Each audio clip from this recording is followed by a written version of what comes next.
معايا هنا ربع كوباية من المية الدافية، عليهم ربع كوباية من الحليب المكثف المحلى. لو مش موجود حليب مكثف ممكن نحط معلقة من السكر وبدل المية نحط حليب. معايا هنا نص معلقة صغيرة من الخميرة. هقلب بقى المكونات دي واسيبها على جنب الخميرة تتفاعل.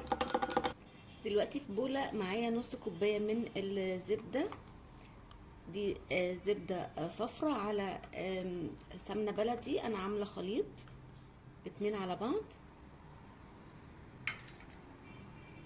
وكمان ربع كوباية من الزيت النباتي، وكمان معايا معلقة كبيرة من السكر البودر. دلوقتي بقى هقلب كويس جدا لحد ما القوام يبقى ناعم معايا ولونه يفتح شوية. دلوقتي بقى هنزل بكوبايتين الا ربع من الدقيق،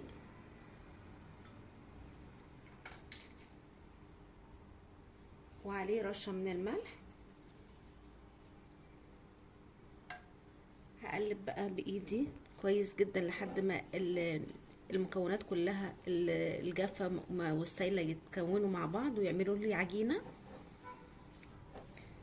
المكونات اتجمعت بالشكل ده كده، تحسوا ان هي متماسكه خلاص. ممكن نشكلها، مش محتاجه سوائل، ولكن لا، انا هحط طبعا السوائل اللي احنا عملناها في الاول، اللي هي الميه مع الحليب المكثف مع الخميره. بس انا عايزه اعجن شويه حلوين كده قبل ما احط الميه كده. دلوقتي بقى هبتدي احط السوائل بتاعتي، والخميره ابتدت تتفاعل بالشكل ده كده، وهعجن لحد بس ما الميه تختلط مع العجينه وتختفي. مش هعجن كتير، اول ما الميه اللي معايا دي تختفي خلاص هبطل عجن خالص. دلوقتي بقى باخد قطعه من العجينه مع الشكل بتاع المعمول او اي شكل عندنا، حتى ممكن نعمله كور او اي حاجه من غير شكل خالص. ممكن لو عندنا البصمه بتاعه الكحك لو حابين نعمل بيها بالشكل ده كده، بس بنضغط علشان الرسمه تبان. نعمل كمان واحدة، بناخد نحط في الطباعة او الشكل اللي عندنا، بنضغط ونشيل الزوايد بالشكل ده كده.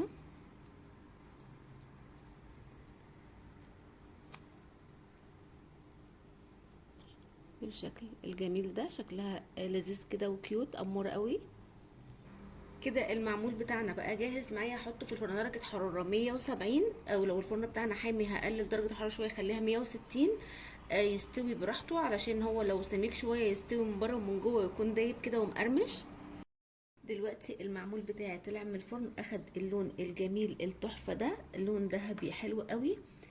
دلوقتي بقى هرش شويه من السكر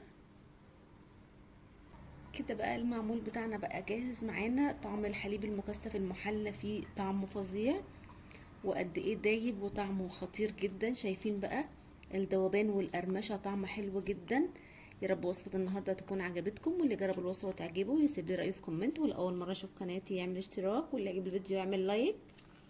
سلام.